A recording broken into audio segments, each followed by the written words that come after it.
Everybody, welcome back into Earth Nerd. I am Bryce West, and no, it is not St. Patrick's Day. Today I am reviewing Seijuu Sentai Gingaman, which is why I've got a bunch of green on, because I don't know, it's just a very green season, I guess. It's got green vibes, okay? And so I've got green on today, all over the place.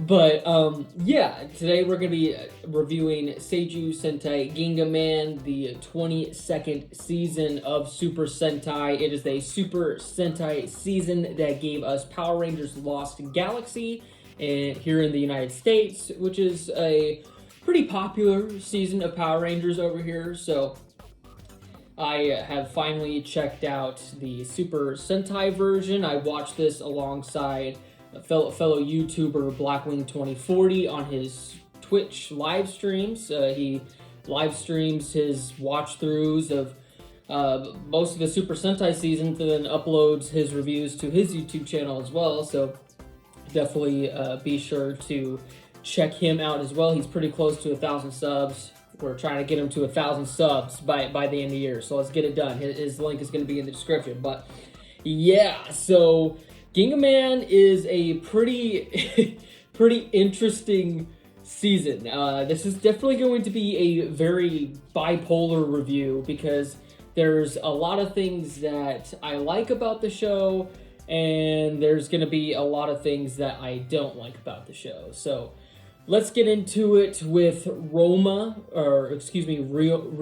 which is Ginga Red. And Ryoma is a pretty interesting red, because at the beginning of the show, they're basically these warriors from this mystical forest, and Hayate, Goki, Hikaru, Saya, and Hyuga are chosen to be the 5 warriors and the 5 defenders of Earth.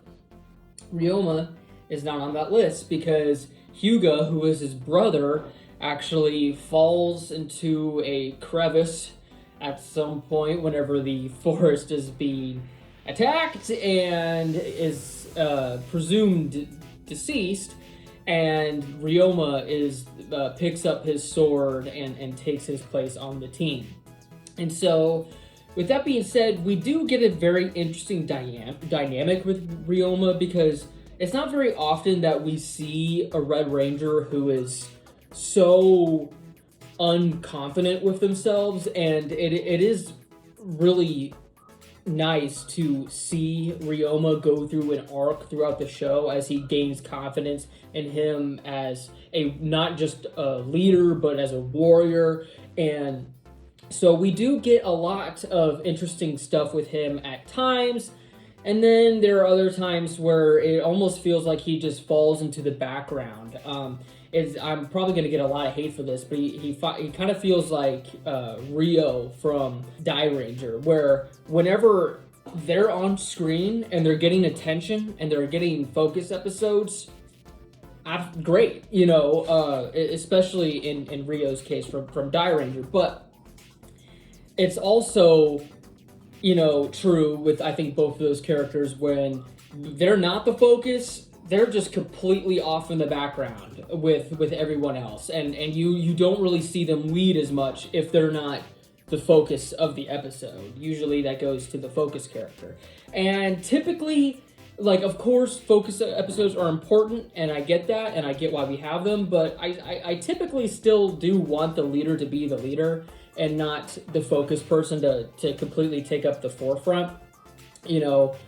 It is supposed to be an ensemble, and so this is definitely one of those shows to where if you're not in the focus episode, you might have 1 or 2 lines and that's it. So I think that hurts Ryoma as a red a little bit, but I do overall like his character and how he has to learn to be confident with himself as a leader. Next up is my personal favorite of the team, Hayate. Funny story, Hayate was not always my favorite, and it's because in the first half of the season, I talked about how, with these focus episodes, if you weren't the focus, you got no focus at all. Like you were just like shoved off into obscurity. And a joke between me and Blackwing while we were watching through this. Well, I guess a joke that I would say to Blackwing is, oh, it's a Hayate focus episode because he has lines. You know, I can immediately tell that it was a Hayate focused episode because they gave him lines. And pretty much 9 times out of 10, that turned out to be the case. But, however, as the show kept going on, you know, he actually turned out to be a really cool character and sort of got... I almost feel like he got more leadership moments than Ryoma at times, because whenever Ryoma was like dealing with something else off to the side or stuff with his brother, it was always Hayate that would pick up the slack, and I thought that he was a really great second in command. He's also just a cool character as well. I don't really know how else to describe it, but I don't know. Hayate's just a cool guy, and he honestly, you know, character-wise, reminds me a lot of Adam from Power Rangers, specifically the Zeo version of Adam, where Adam was also a Green Ranger.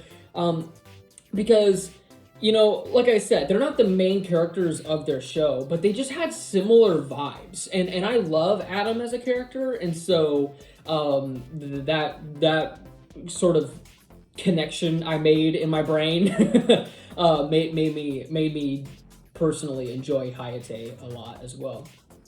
Next up we have Goki, and in terms of 90s Sentai, I haven't really liked any of them that I've seen so far.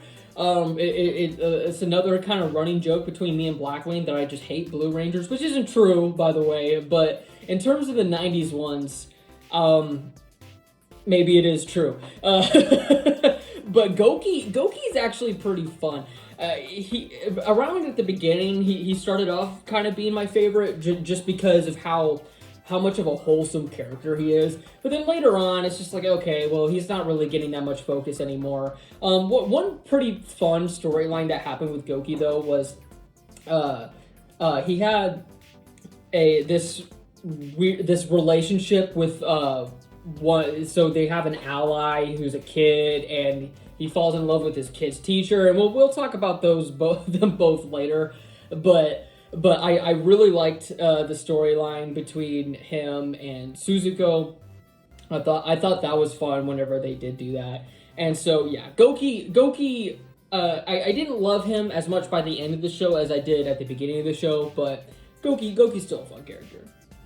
Next up is Hikaru, the Ginga Yellow, and yeah, this is the loser of the team. It seems like every 90s Sentai that I've seen Jetman, Zhu Ranger, Dai Ranger, Kaku Ranger, O Ranger, Car Ranger. And it seems like almost all of them have the loser of the team, the one that like everybody hates.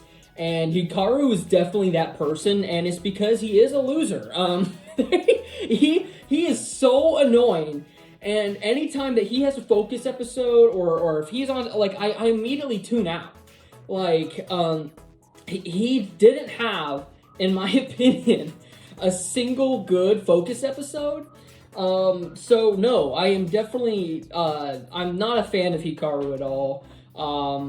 And it seems like there's quite a few others who feel that way, but yeah, he's just super annoying, so inconsiderate. He goes through the same lesson in the focus episodes. A lot of times there's these lessons or whatever, and he goes through the same lesson over and over and over again. Each focus episode is almost the same lesson, just like, don't be a jerk, or stop being impatient, and it's just over and over and over again, and he never learns. There's no growth with his character.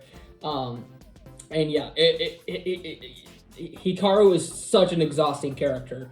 And so that's why I will never be talking about him again past this point.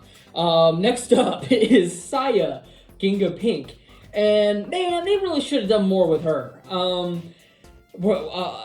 You know,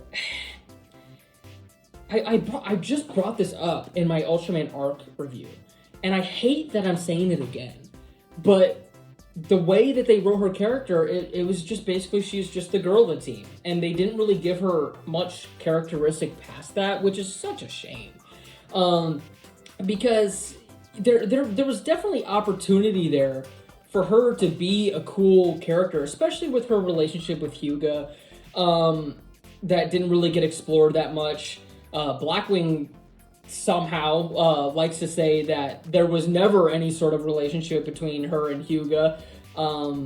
There was even an episode. This is entirely real. There was an episode where Saya's like, "Oh, I'm in love with you, Hyuga," and Hyuga's like, "Yeah, I know, I'm in love with you too, despite what Blackwing 2040 on YouTube.com and Twitch.tv says."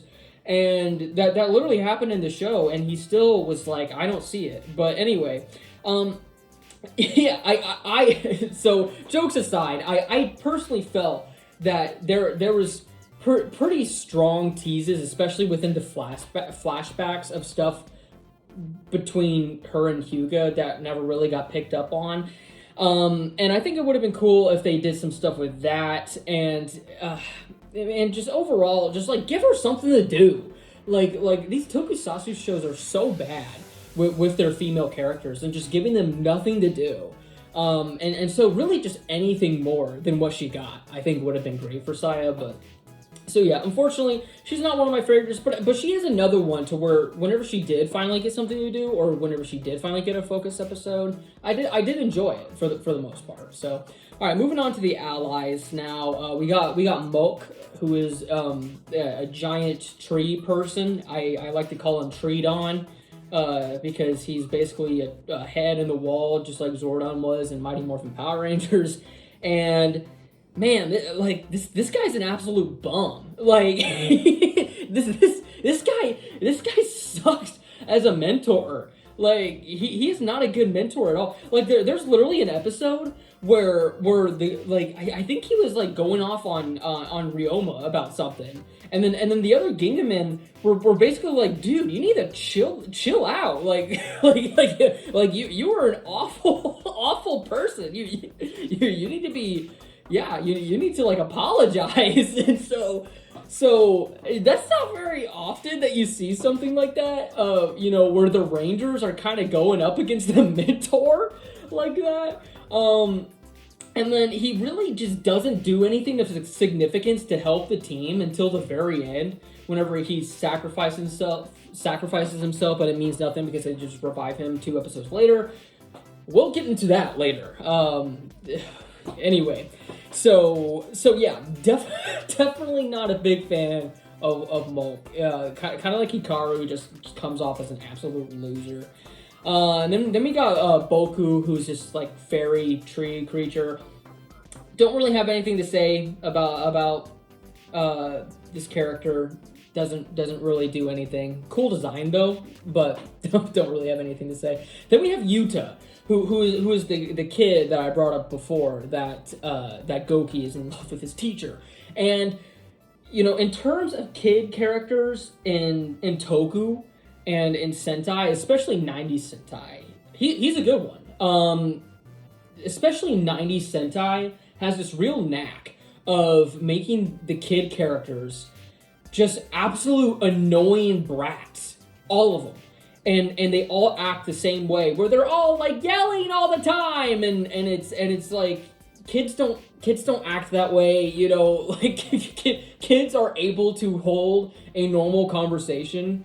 No, don't get me wrong, there are plenty of kids who just scream in your face, but in tokusatsu shows, it seems like the writers of these shows must have really annoying kids because they all act that way, and maybe they're writing about their own kids. I don't know, but Yuta acts like a normal kid, a normal human being, and the actor who played Yuta did a pretty good portrayal. I think Yuta had a pretty good kid actor, and because a lot of it does also come to the acting. Obviously, kid actors are sometimes not going to be the greatest because they're new. They're literally children, so they're not supposed to be as good as, somebody who's been doing this for 20 years. So I get it. I think people dig into kid actors way too much at times, because it's just like, dude, they're kids. They've only been doing this for a short period of time. But anyway, I thought Yuto was a pretty good character. And then oddly enough, his dad, Haruhiko, was kind of the annoying one. He's the one that kind of was a little boneheaded and at times, and so I thought that was kind of funny. It was sort of like a role reversal sort of deal. And then otherwise, I don't really have anything else to say, because he didn't have anything to pertain with the story. But moving on to the villains, and the villains were a pretty major disappointment for me. And so they're called the Space Parrots Barbon. And starting off with Captain Zahab, he's just a boss villain character. I really don't have anything to say about these villains, because they don't really do much of significance to me. But then we have the four generals that sort of get killed and then rotate throughout the show. We have Sambash, Budo, Elis, and Barabas. Again, they're just, oh, I'm a bad guy and I'm gonna destroy. I mean, they have different motifs and stuff, which I thought was pretty cool. But other than that, don't really have anything to say about these people either. Then we have Shalenda, who every once in a while had a rivalry with Hayate. We have Biznella. I think that's what I wrote down. Again, I don't even remember these characters. I have to have these written down to even remember what the names of these characters are, because they're so one note.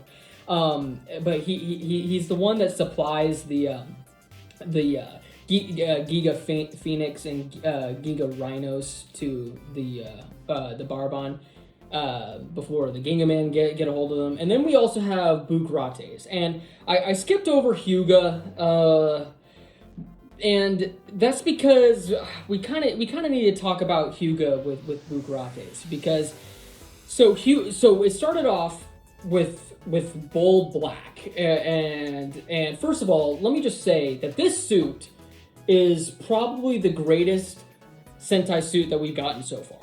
Great suit, absolutely love the suit. And then Bull Black is trying to enact revenge against the Barbon, because they killed his brother, but eventually he sacrifices himself. He's at this whole time he's been using Hyuga's body as a vessel, who has secretly been alive this whole time. And then later on, he lets Hyuga go, and then he becomes the Black Bison, Bull Black, and then joins the Gingaman. And once this happens, Hyuga, I'm like, dude, Hyuga's awesome. Like, he's my favorite character of the show. He's better than Mike from... Excuse me, he's better than Mike from Lost Galaxy. And then we get to the end of the show, where Bukrates has been exiled from the Barbon, and he takes Hyuga's mech, Bull Taurus, captive, and forces him to work for him. Okay, and this goes on for quite a while, to the point where it's just like, man, you're really stretching this out. And he forces Hyuga to take this thing to where he will lose his earth power. The earth power is this power that the people who live in the forest have, these special elemental powers or whatever. And he forces Hyuga to take this thing that removes his earth power. So he works with him. He has to learn how to wield this axe, and then he has to take care of the Barbon. So eventually, we finally get to the end game. Hyuga's been off the team for quite a while at this point, and basically at a certain point, after Bukrates dies 3 times, Ryoma is able to reunite with Hyuga. He gets his earth powers back for seemingly no reason. He ditches the axe. He gets his mech back. And then all of this was for nothing. He could have just destroyed Bukrates, gotten his mech back, and not had to have done any of this? Or, like, what was the point of him losing his powers in the first place if he was just able to just get them back willy-nilly?